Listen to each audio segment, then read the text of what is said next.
On Remembrance Day that has been organised by Calderdale Peace and Justice Group, but all are welcome, and we hope everyone will be included at a time to remember all those who have died in war. We'll first have a short introduction and then we'll lay some wreaths, followed by a 2-minute silence and then some poems. And we're here to remember all those who have died through war and violent conflict, whether they were soldiers or civilians, rebels or resistors. And there's a link to our twin town in France, St. Paul.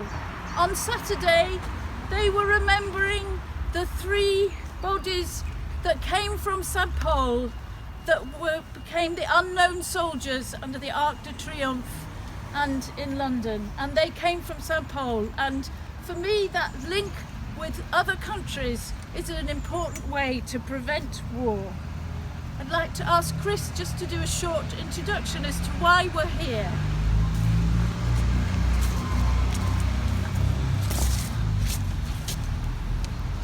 White poppies are worn in the run-up to Remembrance Day every year by thousands of people in the UK and beyond. They've been worn in this way for over 80 years.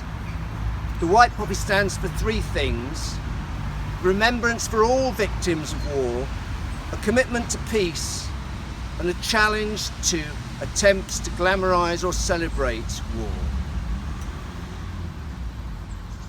White poppies stand for remembrance of all victims of all wars. This includes wars still being fought. It includes members of all nationalities. It includes both civilians and members of armed forces. In wearing white poppies, we remember all those killed in war, all those wounded in body or mind, the millions who've been made sick or homeless by war, and families and communities torn apart. We also remember those killed or imprisoned for refusing to fight and for resisting war. Today, 90% of people killed in warfare are civilians.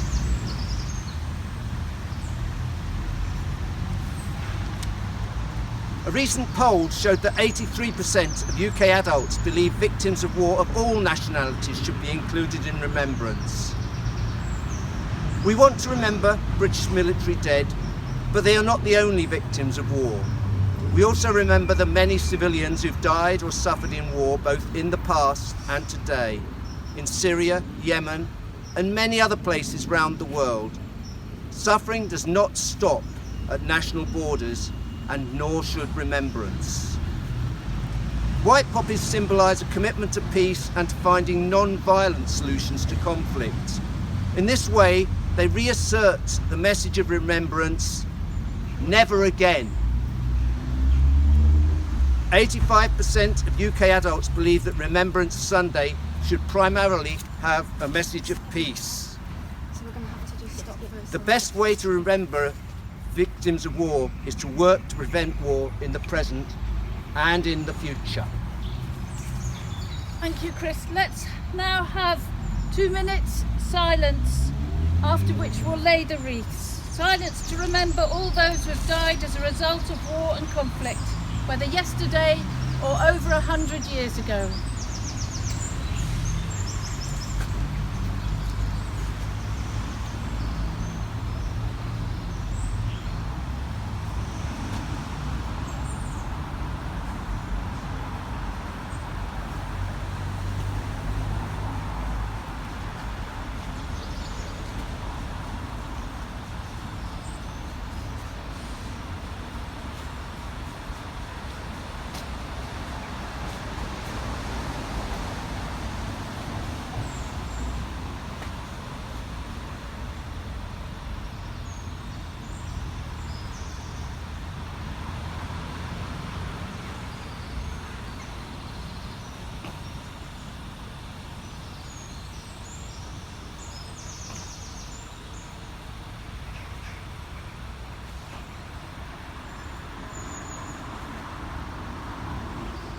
Helping Vision District World Trade.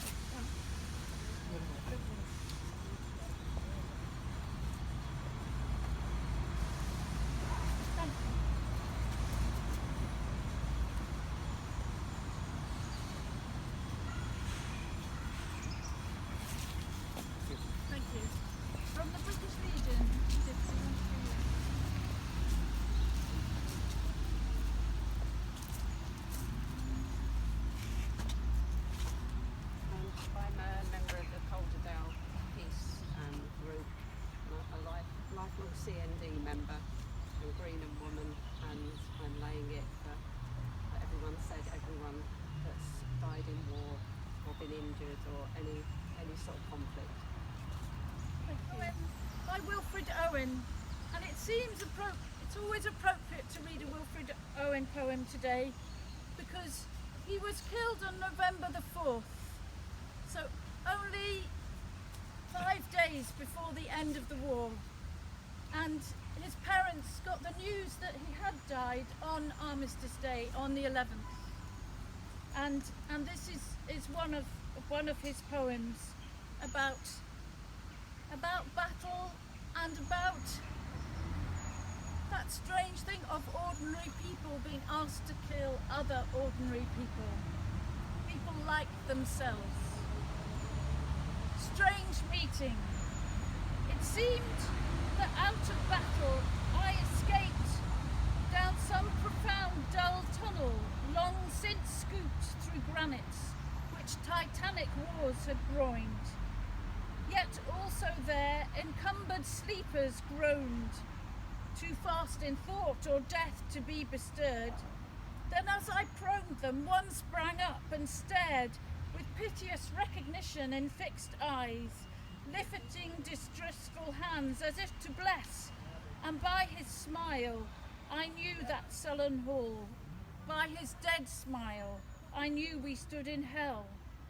And with 1,000 fears that vision's face was grained, yet no blood reached there from the upper ground, and no guns thumped or down the flues made moan. Strange friend, I said, here is no cause to mourn. None, said the other, save the undone years, the hopelessness. Whatever hope is yours was my life also. I went hunting wild after the wildest beauty in the world, which lies not calm in eyes or braided hair, but mocks the steady running of the hour, and if it grieves, grieves richlier than here. For by my glee might many men have laughed, and of my weeping something had been left, which must die now. I mean the truth untold, the pity of war, the pity war distilled. Now men will go content with what we spoiled, or discontent, boil bloody and be spilled. They will be swift with swiftness of the tigress. None will break ranks, though nations trek from progress. Courage was mine, and I had mystery. Wisdom was mine, and I had mastery, to miss the march of this retreating world into vain citadels that are not walled. Then, when much blood had clogged their chariot wheels, I would go up and wash them from sweet wells, even with truths that lie too deep for taint. I would have poured my spirit without stint, but not through wounds, not on the set of war. Foreheads of men have bled where no wounds were. I am the enemy you killed, my friend. I knew you in this dark, for so you frowned. Yesterday, through me as you jabbed and killed, I parried, but my hands were loath and cold. Let us sleep now.